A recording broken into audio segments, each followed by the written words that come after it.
的几人给我拦住！你干什么？奉上命追查反清复明叛党分子。我们是商人，难道你看不出来吗？商人，反清复明叛党分子都打扮得跟商人一样。我瞧你这样啊，就像反清复明叛党分子。我反清？我说这位军爷，你真是好眼神啊！哎，把他们先都给我扣下！你敢？哎，季先生，他们无非是要买路钱而已。哦，有。走。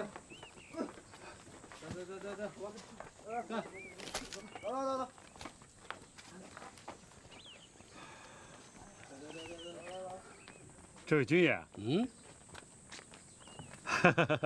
我们真的是商人呐！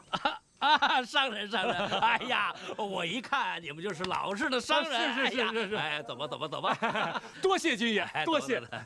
走，快走吧。你是哪个衙门的？叫什么名字？对啊，哪个衙门的？要孝敬啊，算你上路。军爷，多谢啊！走吧。走。过来！藏啥东西了没有？先大爷看看身上藏了没藏什么好的东西呀？长得不是那样，什么你们？哎，小不忍则乱大谋，走吧。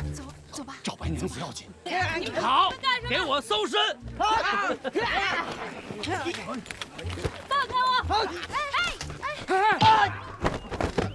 姑娘跟风，有我呢。许仙，好样的！给脸不要脸，你找死啊！姑娘，你先走。这大清官吏的脸都让你丢尽了。哼，把这家伙给我抓起来，上！季先生怎么办呢？还能怎么办呢？打！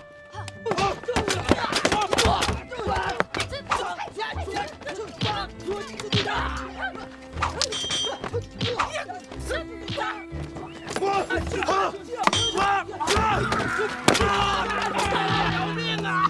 八蛋，你给我丢人现眼！哎呦，不能恋战的！哎，众子快走！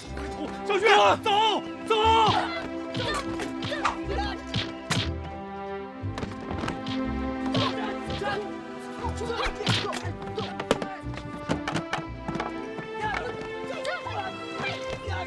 小月，哎，你们快走啊！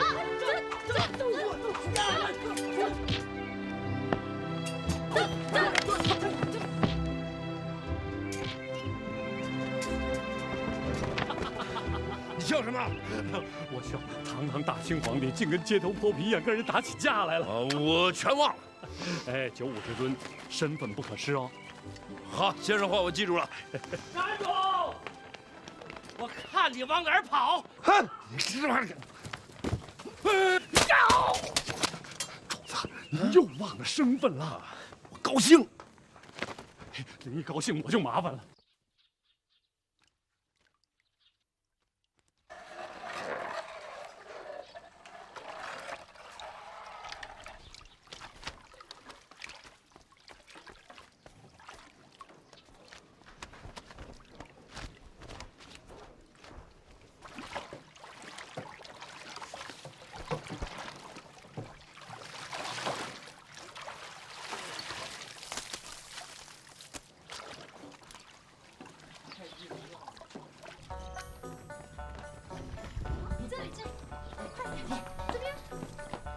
干什么呢？哎，有坏人救我，帮忙！哎，这里帮！快进去啊！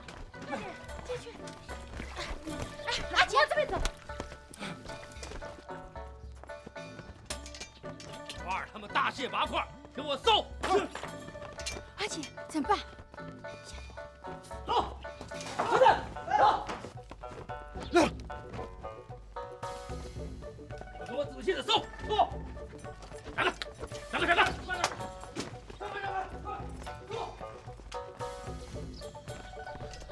季先生，凶器如何？皇上，您看这框上呈现6道长文啊，此乃乾卦也。乾卦，飞龙在天，大吉也，皇上。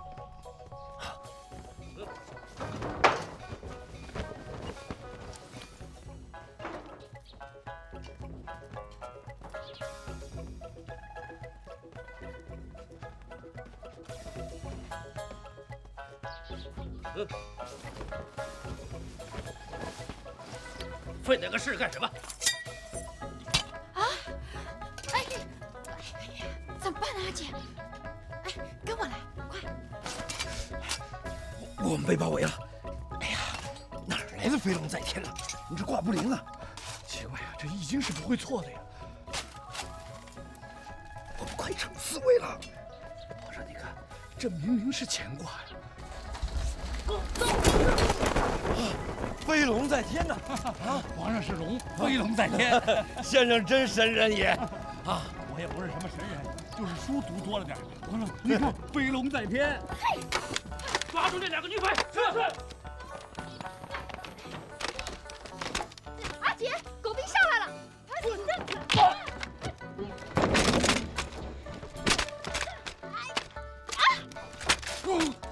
飞龙要变死龙了！这2只猪真重！先生可有计策？大事不妙，计策全无啊！皇上。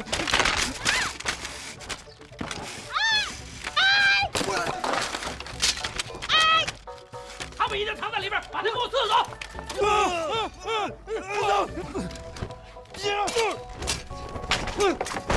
继任走，继任走，我。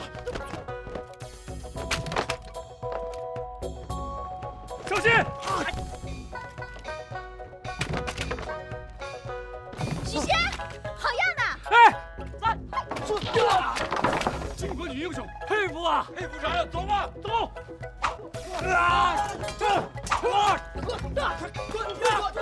季先生，快帮帮忙！好，我来了。帮什么忙？帮他的忙。哦，我明白了。1、2、4，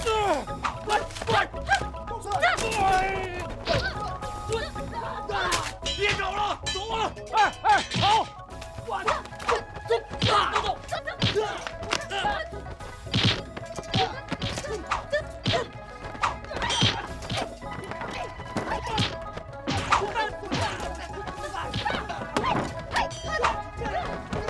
小月，快跟我们走啊！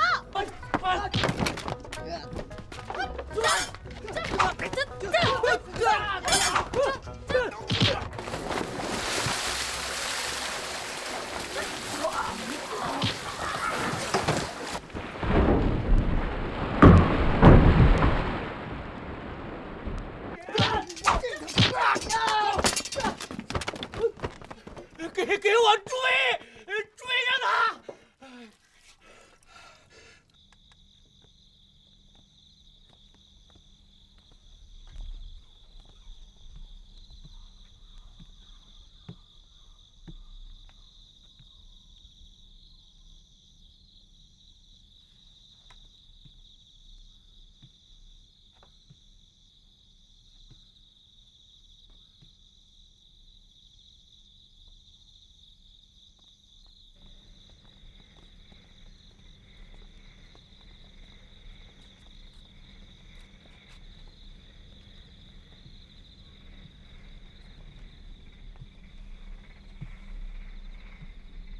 王爷，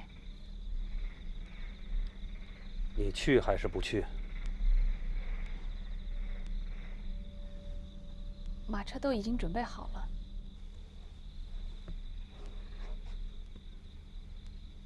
四姑娘，你愿意跟我去京城？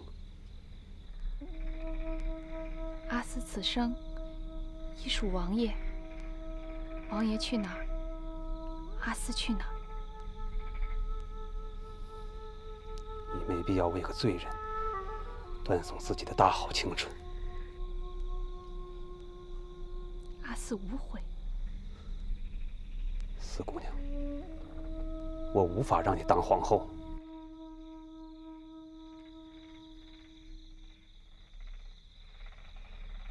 王爷淡泊名利，阿斯佩服。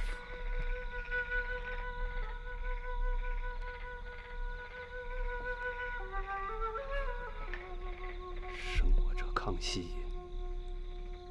知我者四姑娘。王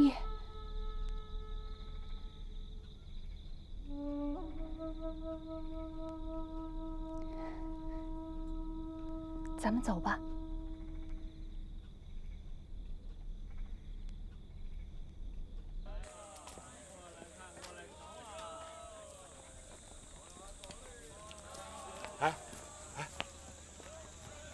咱们就住这儿吧。我们也住客栈。我不能让许仙您露宿街头啊！季先生，现在这朱伯皮正在四处追捕我们，他一定会来查这个客栈的。我想过了，他会查4个单身的男女，可是他不会查2对夫妻呀。哪里有2对夫妻呀？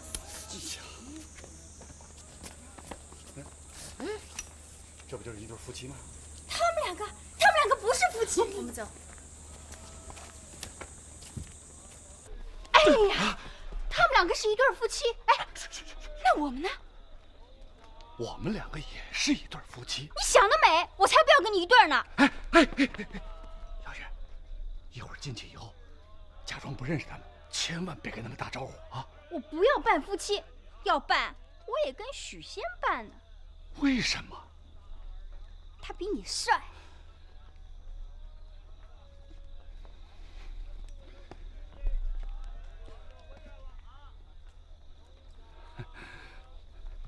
走。2位请。您看还满意吧？啊，不错不错，就他了。来，小二，上前。谢谢老爷夫人，有事您叫我。哎，去吧去吧，门给我们带上啊。好。哼，姓季的，你可真是吃了豹子胆了。我没吃啊。贼心不死，色胆又起。哎呀，小月，你这是想占我的便宜？你知道我武功有多厉害吗？你听我跟你解释好不好？啊！小二要来了啊，这事可千万不能露馅。谁呀？小二，送水。啊，进来吧。老爷夫人，热水。谁是他夫人？哎呀，夫人，我刚才真的没有偷看那姑娘，尽管她长得很漂亮，可是我连一眼都没有看。小二，给我找间房，我要搬走。夫人，老爷看看别的女人也不是有心的，您呀就别那么认真了。你说什么？哎，夫人，我承认我是看了她一眼，我跟她说了一句话，我也摸了她手一下。小二，我跟他根本就不是什么夫妻，是他死不要脸。我知道。你知道什么？老爷啊，在外边拈花惹草，夫人嘛要教训教训他，该。小二真聪明。笨小二，哎，你看看我这副样子像他夫人吗？像啊。哪里像？哪里像嘛？这不明摆着吗？出来偷情的全是恩恩爱爱的，像夫人您脾气那么大，一定是原配夫人。哎呀，小二，你真聪明！哎，说得好，来来来，老爷再给赏。不准给！你看，夫人不让给。老虎要发威了，老爷，您可好自为之啊！多谢提醒。笨小二，真是气死我了！我今晚就是不睡，我也不能在这儿，我走了。哎，夫人不能走，夫人不能走。小月，你想不想替黄革命报仇？想不想为灾区百姓伸冤？想啊，做梦都想啊。那你今天晚上就得跟我假扮夫妻。你骗谁啊？如果我没有猜错的话，今天晚上就可以见分晓。今天晚上？对。那明天我们就不用扮夫妻了。明天你扮我娘。我有那么老吗？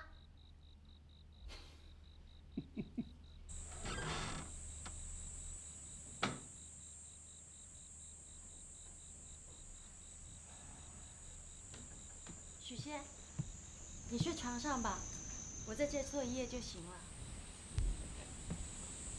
莫愁啊，你想过没有，纪晓岚为何和小月扮夫妻，却把你推给我了呢？我不知道哎。如果小月与我同居一室，不出一夜，被我左问右问，她一定守不住她的秘密。什么秘密啊？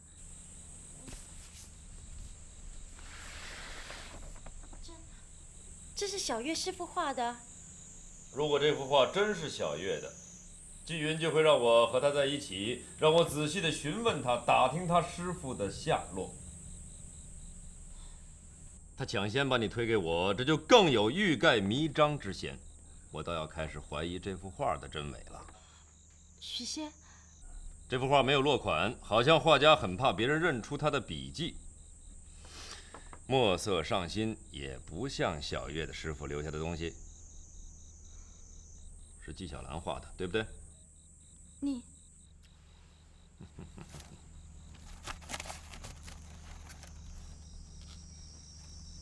这是你的扇子。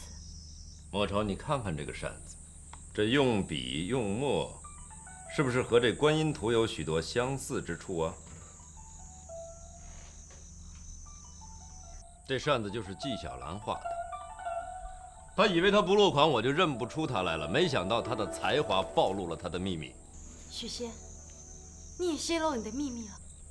我这扇子写着“臣纪云万岁，万岁”。莫愁，朕微服私巡，不必拘礼，你还是叫我许仙吧。皇上，不，许仙，在缺百姓，就盼着你来呢。朕来得太晚了。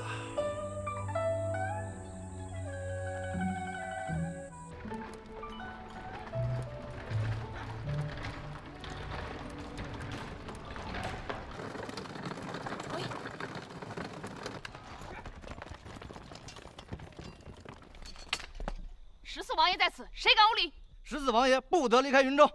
谁这么大胆？皇上，圣旨如山，请14王爷回去吧。王爷，您都看到了吧？乾隆表面上对你有礼，背地里还是把你软禁在此，这跟雍正有什么分别？四姑娘，慎言。我怕什么？有本事你们杀了我！不得胡言。回吧。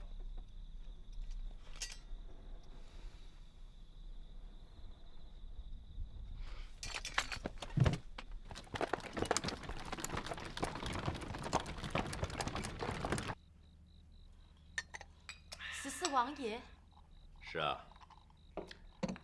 朕一来到燕城，一定有人会利用14王爷兴风作浪，故而朕已经发了一套指令，严禁14王爷离开云州。恐怕万岁的一片苦心，连14王爷也未必能体会呢。他体会不体会，朕不在乎。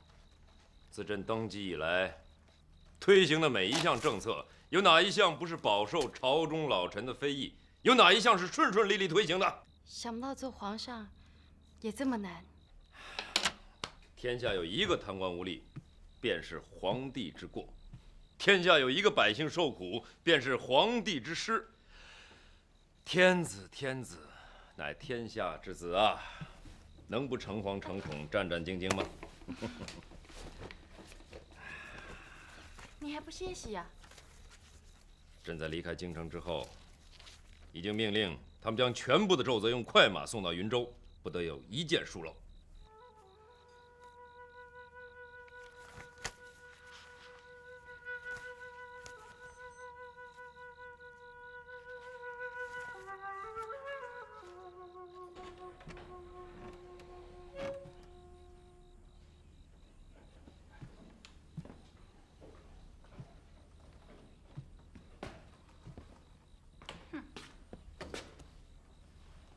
一点动静都没有，你吹的牛皮破了吧？哎，你别着急呀。哎，对了，一会儿我把东西往下一扔，你就破口大骂。骂人啊？我可不会啊！哎呀，骂人有什么不会？你就骂我嘛。骂你，无缘无故骂你，我可骂不出来。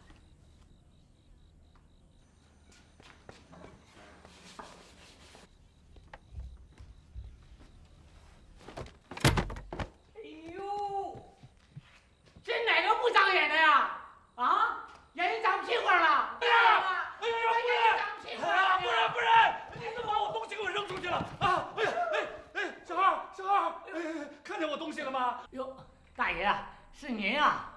家里母老虎发威了。哎呦，对不起啊！哎，夫人啊，这东西可不能扔啊！哎，夫人，夫人，哎，这东西不能扔！哎呦，哎呀，这辈子我可啊！不是，哎，夫人，哎！你发疯了！待会儿客栈要你赔的话，你可就亏了。你放心吧，他们不但不会让我赔，还会送全新的上来。哎，夫人，哎，您手下留情，这不能再扔了，夫人！哎！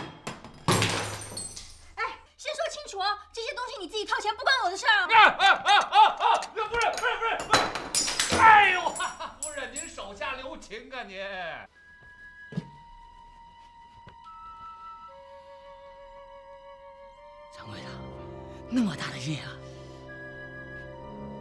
这印是反的。小二，拿纸来。哎。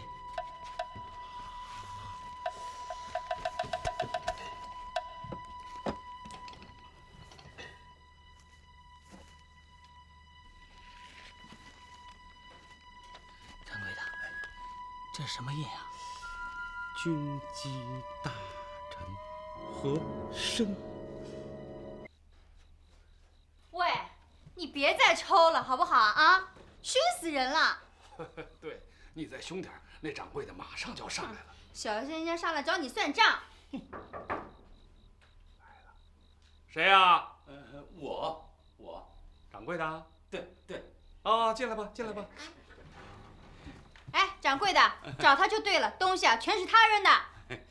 大爷，东西全在这儿了，没少吧？这东西你没打开看吧？没有，客人规矩，客人东西不能动啊。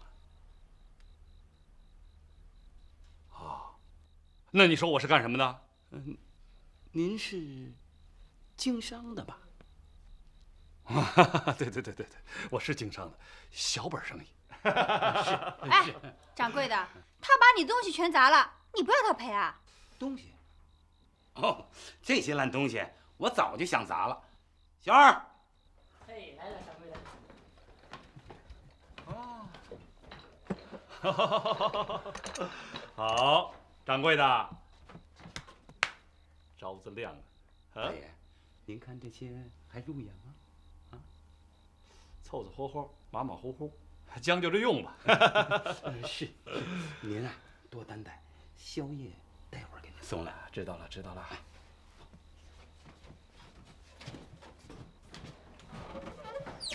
哎，奇怪了，这儿的人真是有毛病啊！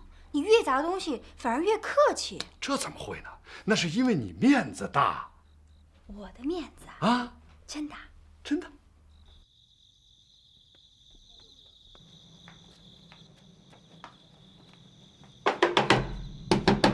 开门呐！开门！开门呐！睡得跟死猪一样。开门！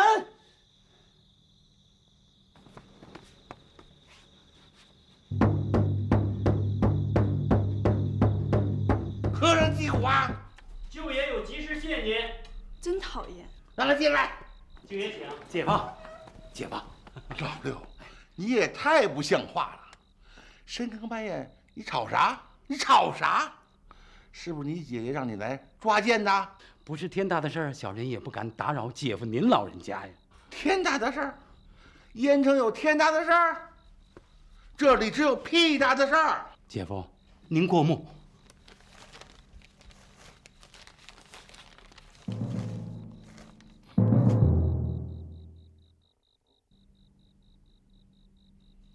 和珅，老爷，管他和珅海参的，夜深了，人家都困了。去！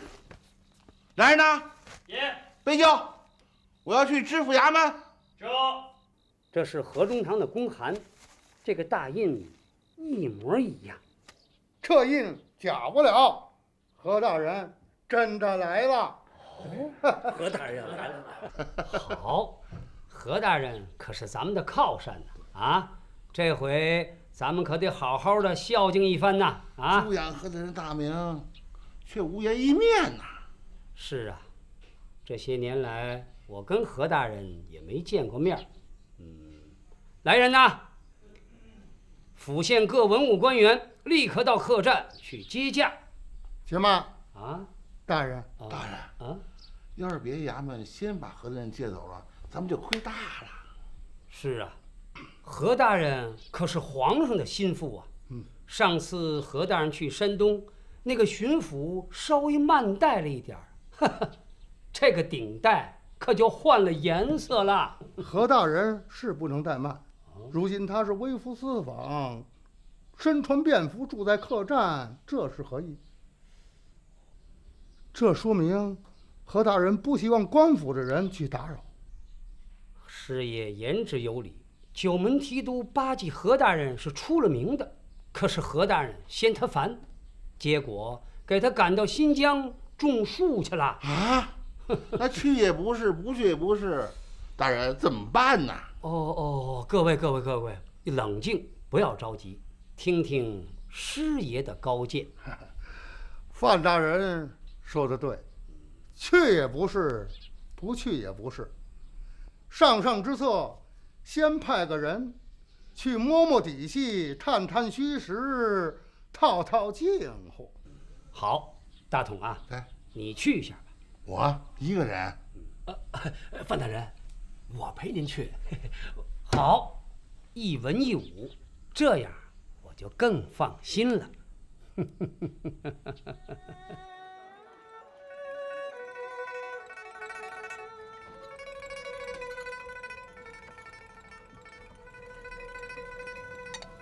王爷，您多吃点。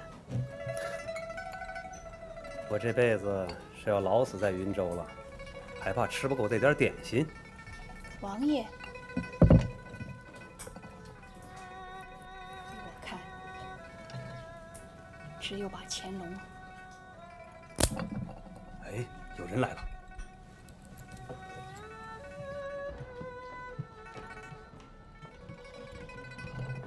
何大人，和珅见过王爷。何大人客气了，请。多谢王爷。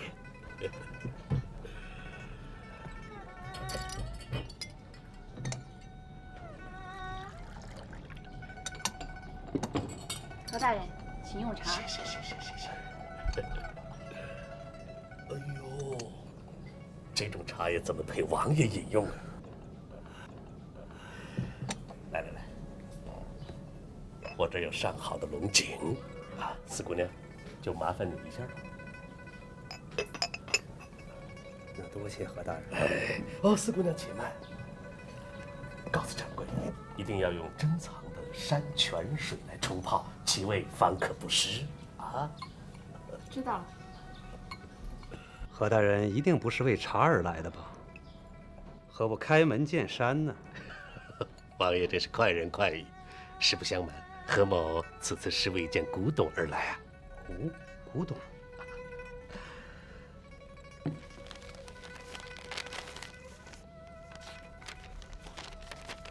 王爷请看，这件古董来历不明，尚要请教王爷。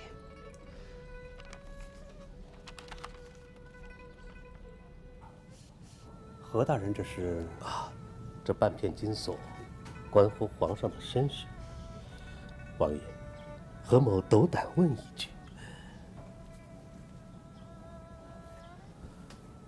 皇上究竟是不是汉人？哎，皇上是雍正先帝亲生的，怎可质疑呢？可是大内谣言纷纷，皇上难免动摇啊。我是皇上的亲叔叔，皇上的身份我怎么能不清楚呢？王爷，不愧是大清国的王爷，可此事是奶娘亲口所说，皇上不得不信呐。这是无中生有啊！这奶娘怎会如此一说啊？真是怪事。这不，皇上为了追查此事，孤身涉险，微服燕城。万一他有何不测，大清国危矣。何大人未能阻止皇上去燕城，有失大人之职啊！王爷责备的是，可是皇上乃至孝之人，天涯海角他都要寻找自己的生母，我们怎么能拦得住啊？既然事前未能阻止，事后便当追回圣上。找不到生母，皇上不会回来的。公欲死，何者为重啊？王爷说的是，何某岂能不明白这个道理？但是，只有皇上确信自己是雍正先帝亲生，他才会回来。恐怕现在谁说了他都不会相信了。我们说了，皇上不信；但是王爷说了，皇上必信无疑。我，当然，王爷乃皇上的叔叔，皇上身世，王爷一言九鼎啊。可皇上有旨，我寸步难行啊。这是什么？圣旨啊！皇上同样有旨，不让和珅离开云州半步。哦，王爷，您若去燕城，何某陪你去。王爷抗旨，和珅陪你抗旨。皇上若砍了王爷的人头，和珅的人头封杀。这国家兴亡，匹夫有责，何况堂堂王爷？可是，公与私，何者为重？王爷，您就答应何大人吧。四姑娘，这是男人的事。好一个男人的事！王爷，何大人，皇上一身系天下安危，王爷一言系皇上安危。大庭广众，成何体统？大人快请起。不，何某正是为他们而跪。大人，皇上若有不测，生灵涂炭，天下百姓就要受苦了。王爷，何某代他们求求您了。好，何大人，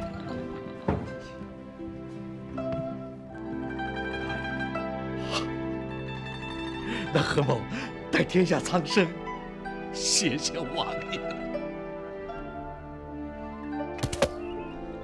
好，射得好，四姑娘，咱们再比一次。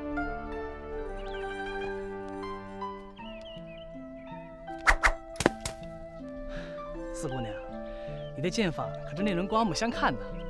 福大哥夸奖了，怎么也比不过你的剑法神奇呀。四姑娘，不要去。什么？不要去燕城。我知道你要去刺杀皇上。四姑娘，答应我，留在云州。福大人，我不能离开14王爷。四姑娘，你不能离开我。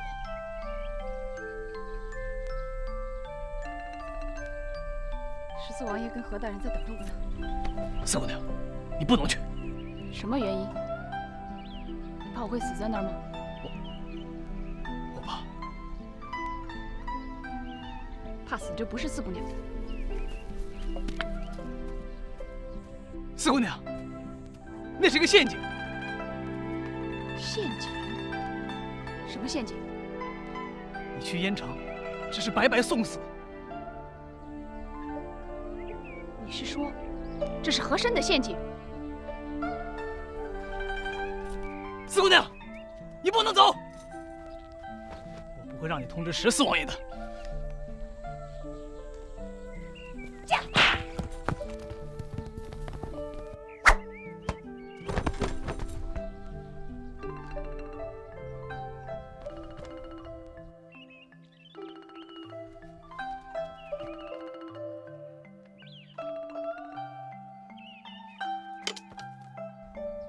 四姑娘，四姑娘，四姑娘，四姑娘。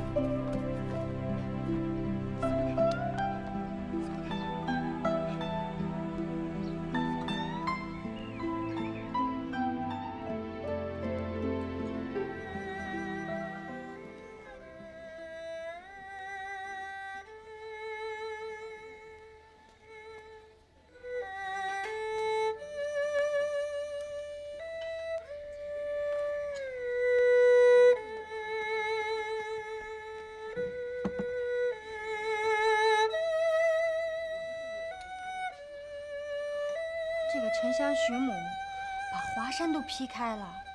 哎，许仙，你瞧这人家。小月，你不要哪壶不开提哪壶，好不好？哦，许仙正愁找不到娘呢，我又忘了。哎，许仙，你别愁了，不就没个娘吗？你看我连爹都没有了。小月，我说的都是真的。季先生，你那幅画……我知道瞒不过你，那幅画是我自己画的。你知道瞒不过我呀？匆忙伪造，无法做旧，哪像流传下来的古董呢？你老爱学吴道子，笔下都掩饰不住啊。这老吴害我呀！喂，许仙，你好贼哦！你明明知道画是假的，你还不声不响的，害得我提心吊胆。小月，你怕什么呀？怕你要我找我师傅出来，我上哪儿给你找啊？奇怪了，你明明知道画是假的，你干嘛还跟我们来燕城啊？季先生煞费苦心伪造古董，不就是为了把我引到燕城来吗？那我就成全了他吧。不过我自己也好奇啊。好奇？我想看看纪晓岚引我到燕城来，到底想干什么？你呀，真像个小孩，长不大。小月，啊，怎么了？画是假的，可这金锁却是真的。这是奶娘之物啊！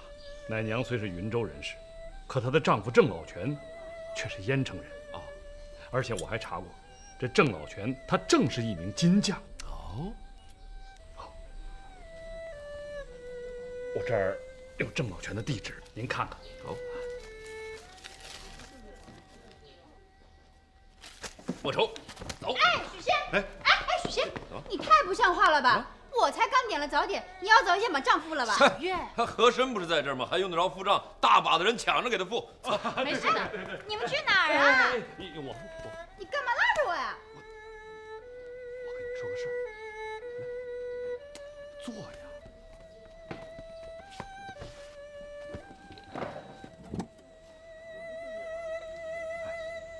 你知道这个许仙是什么人吗？我当然知道了。哦，你知道啊？对啊。那是他不就是皇上？身边跑腿嘛。你怎么了？年纪大了吧？啊，干嘛那么大惊小怪的？身边跑腿的。何大人，四姑娘一直没有回来，我有点担心呢。啊，王爷不必。燕城乃是非之地，四姑娘对皇上心存偏见，她不来，也许是件好事。何大人所言正合我意。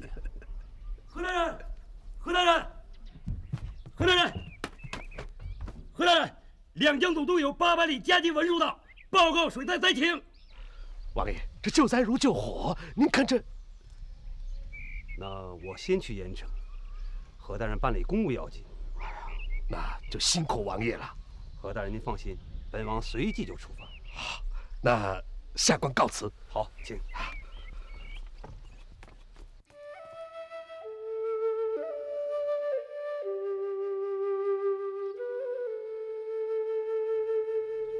四姑娘，四姑娘，大夫，我那一箭真的射中要害了。大人神箭只中了肩膀，他应无大碍才是啊。可他已经昏迷2天了，这到底怎么回事？也许他是受惊过度啊。是啊，他一定想不到我会对他下手。待老小再开2贴药，专攻心脉，看看效果如何。大夫，只要能治好他，多贵的药也在所不惜。是。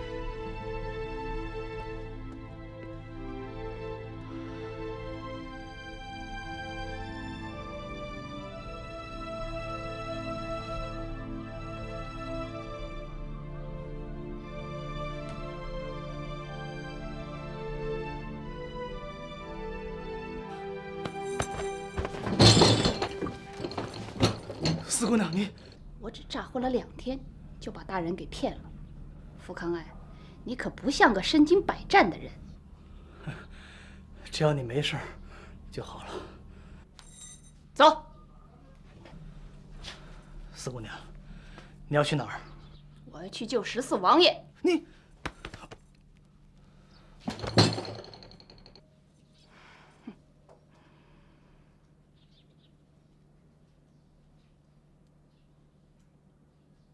命发内库银90万两，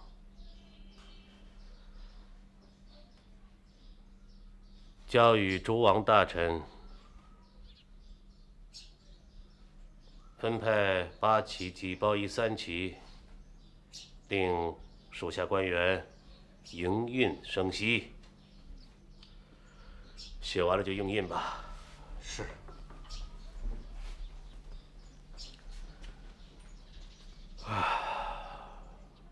这个纪晓岚把皇上引到燕城去，胡了你究竟卖的什么药啊？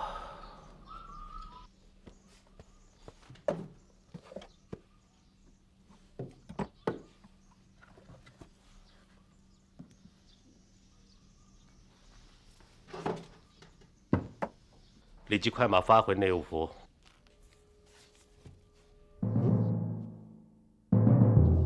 大人，怎么，这么点小事儿，有什么为难的吗？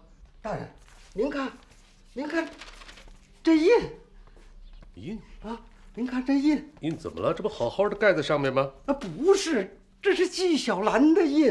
什么？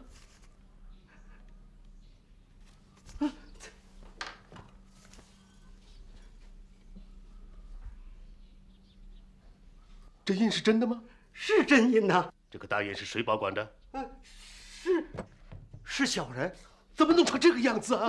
不是，大人，前些日子皇上去燕城之前，命人将大人的大印取走，说是要鉴赏。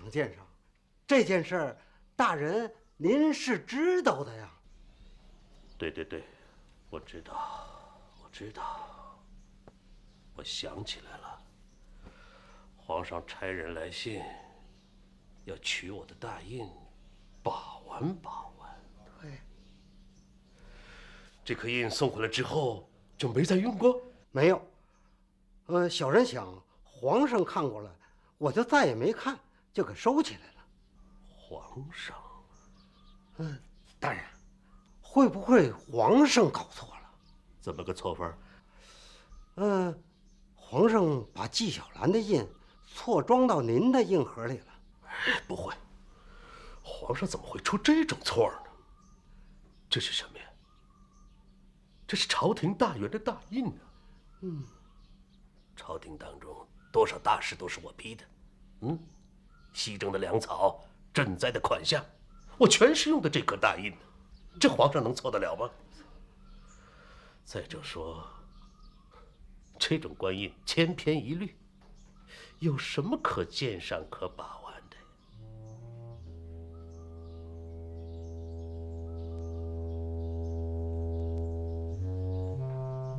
莫非皇上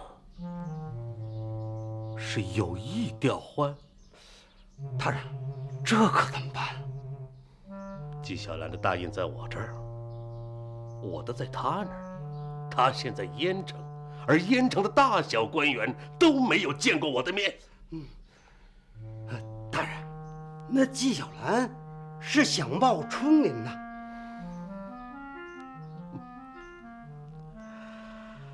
真行啊！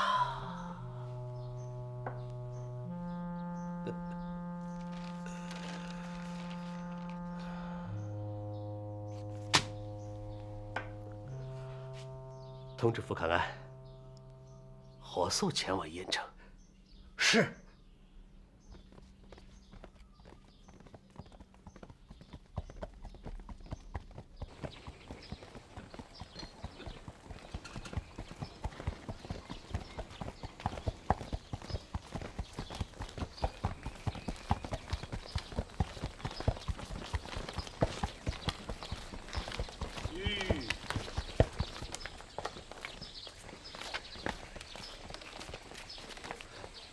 大人，就是这间客栈。大人，睡着了？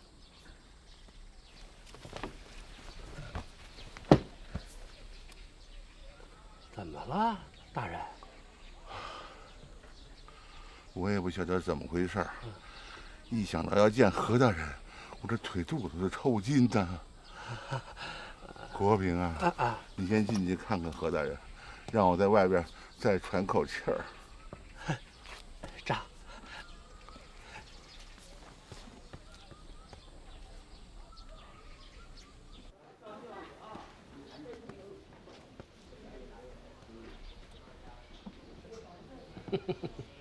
何大人没找到，眼中钉倒送上门来了。守住所有的门，看我的手势，狠狠的打。是。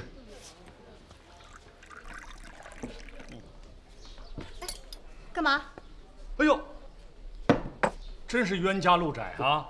哈，山不转水转，水不转路转，路不转人转。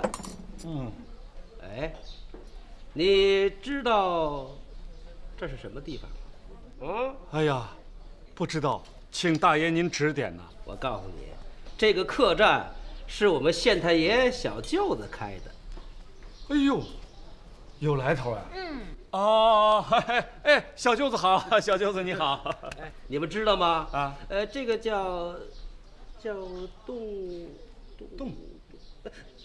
动什么来着？哦，你是说要叫太岁头上动土？对，太岁头上动土。今儿个大爷我心情好，放你们一马。你干什么？大爷我坐这儿舒服啊，我浑身都舒服，舒服极了。哎，小心我拳头不长眼睛。朱大爷，过来一下呀！你没看见大爷我公务在身吗？啊！站住，一个也不许走。哎呀呀呀呀！我说大爷呀，您这官位是8品哈，可是您这架势有1品呐！啊，你把这所有的桌子给我钻一圈，要不大爷我不饶你啊！先生钻桌子啊，一定很好玩。哎呀，这燕城是民风淳朴，官风则有趣啊！嗨，那个。和气生财，哼！你少来教训我，大爷，我今天就不讲和气了，你快给我钻！狗才钻桌子呢！你放心，让他一个人钻，不会让你钻，我舍不得你呀。哎，你有病啊？你撕那字画干嘛呀？啊？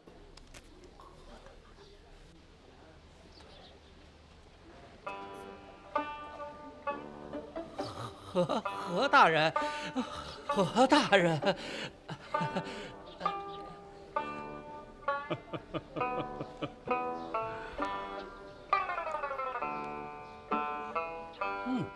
这茶现在喝出点味儿来了。哎，别走啊！刚才你不说让我陪你喝一杯吗？你又忘了太岁什么来着？太岁头上动土。记住了，还有一句叫山不转水转。哦，对了，我先把桌子钻。大人，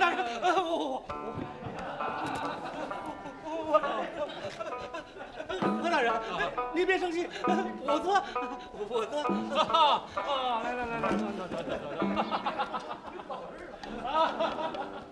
来，好，过去，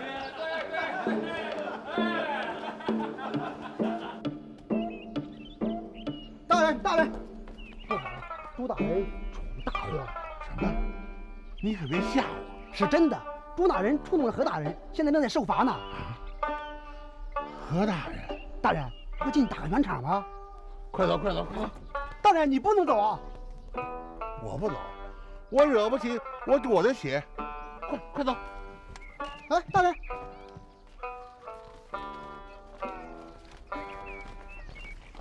大人。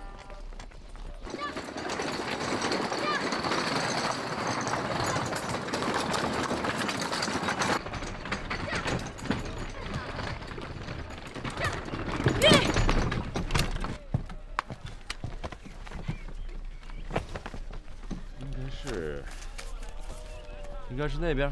这边。对，是这边。一定没错。哎，皇上，我去叫门。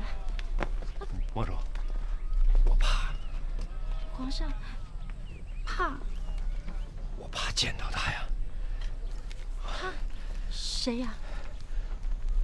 白娘子，我的生母啊。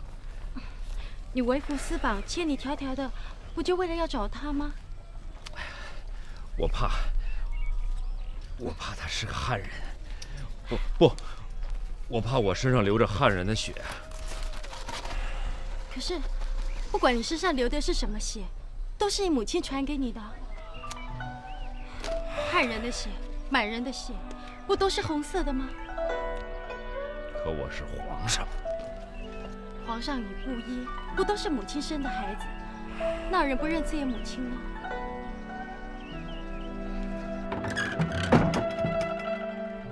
去吧，白娘子，她正等着你。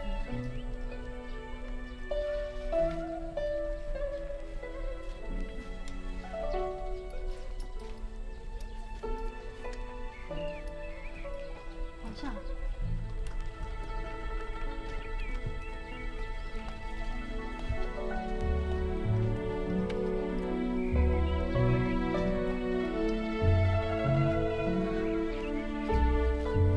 握手，握手。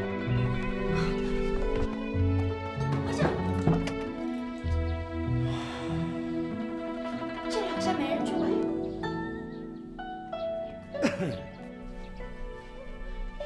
这位老人家，请问一下，这里是郑家吗？对，郑家那郑家的人呢？死了，全死了。皇上。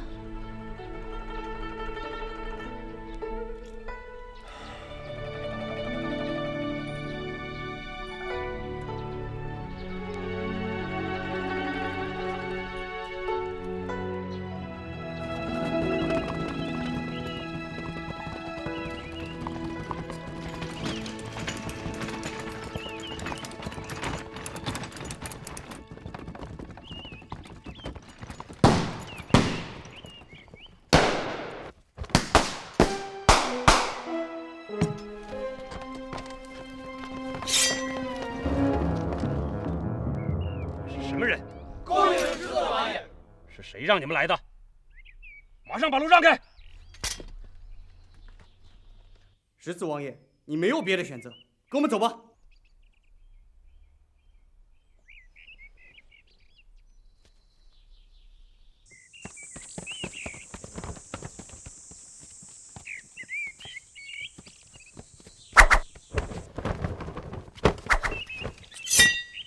朝廷命官在此，谁敢放肆？不用追了，他们不会再回来。他们都是什么人呢？我也不知道了。四姑娘，你没事吧？我没事。哎，我明明点了你的穴道，封了你的经脉，你怎么？我练过易筋经，谁也点不了我的穴位。那你还假装受制于我？你明明可以反制我，可你一路上还假装不能动。我想跟你来燕城，四姑娘，我不放心你啊。十四王爷已成为带罪羊了，他已经坠入陷阱了。你知道这陷阱，你可以救他的。四姑娘，那是和珅布置的陷阱，谁也救不了十四王爷啊。救不了他，我就跟他一块儿死。四姑娘，你告诉我，你是怎么跟他们联络的？这，你快说，快说呀你！你听，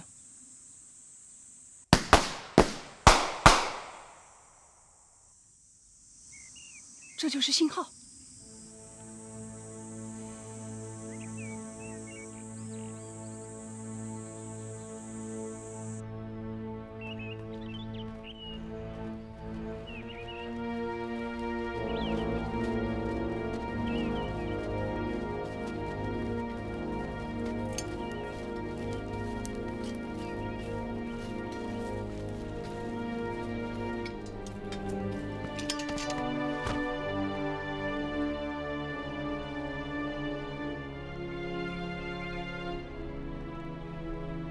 尊驾是何人呢？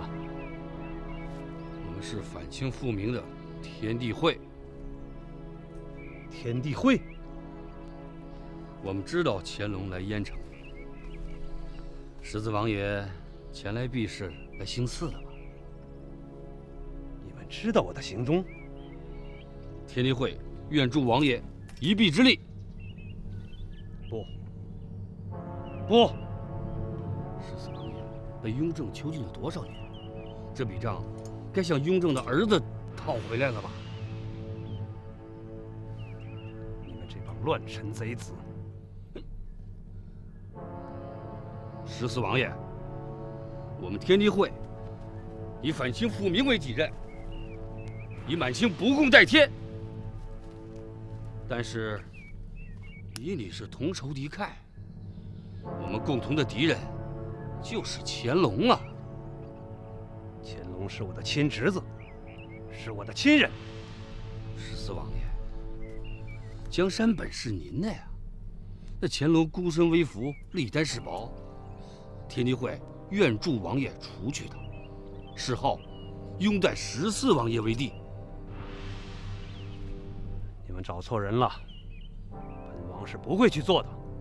王爷，机不可失，时不再来。乾隆一回京，就永远没有机会翻身了。告辞了。不要走，不要走。王爷，气来了，就由不得你了。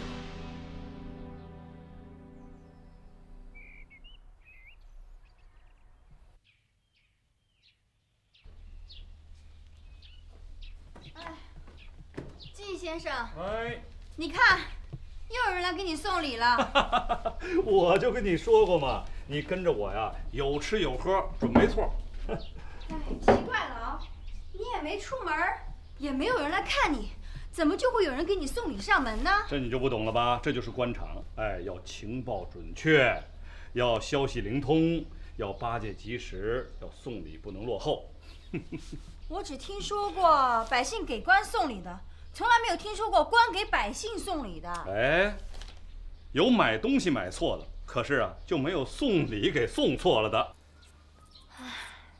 我在云州的时候，有一个巡抚也是被革职了，没有人理他，他一个人在大街上捡破烂，好可怜。哎，这也是官场啊。现在检查一个官是不是清官，只有到了他不当官之后才能看清楚。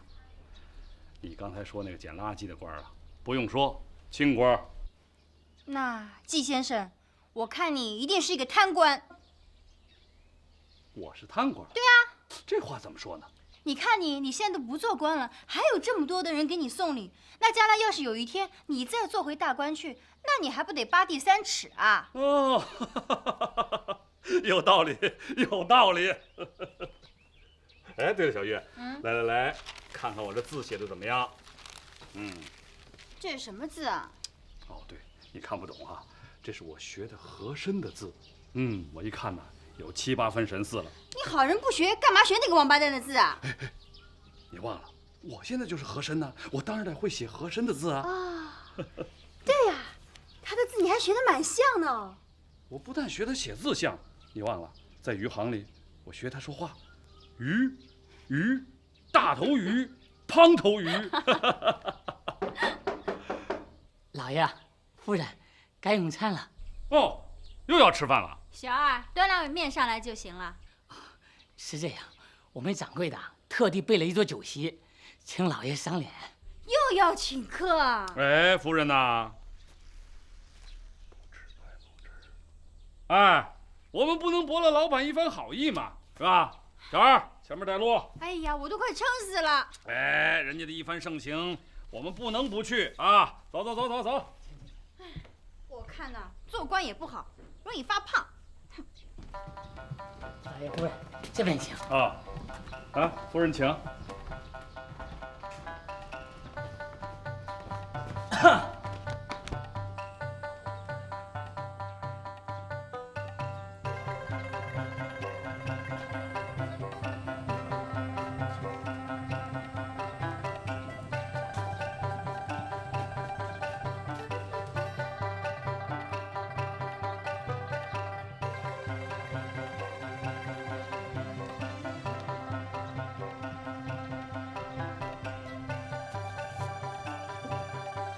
师爷，何大人的旧信呢？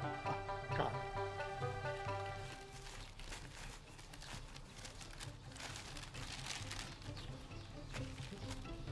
师爷，你看这笔记。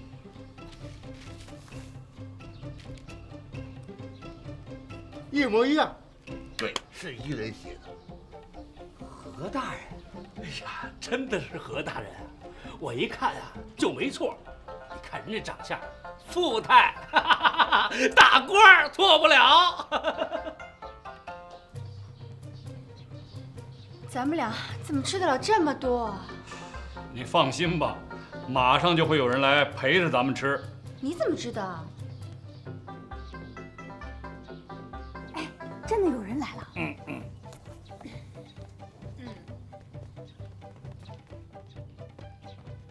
燕城知府刘长富率属下叩见何大人、夫人。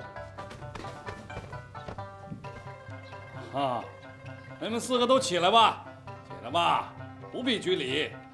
谢大人。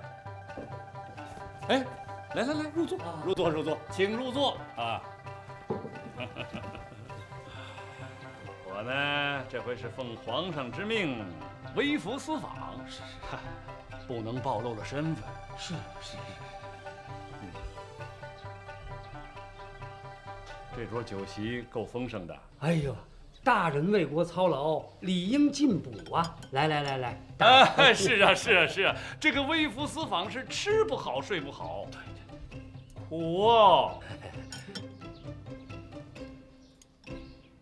夫人，您尝尝这个。你筷子脏啊！下官失礼。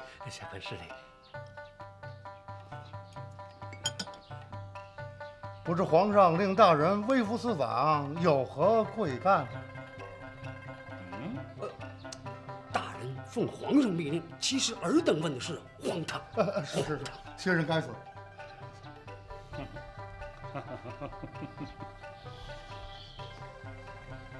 你们几个呀，年年都给我送大礼。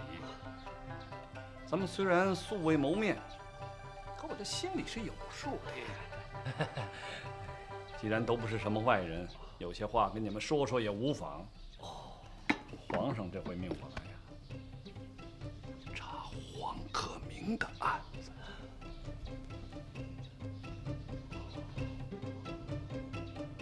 哎，我说你们几个也是太大意了点儿，怎么让这个黄克明就跑到云州去了呢？大人息怒，那黄克明他是个不要命的家伙呀！胡说，黄克明是好人。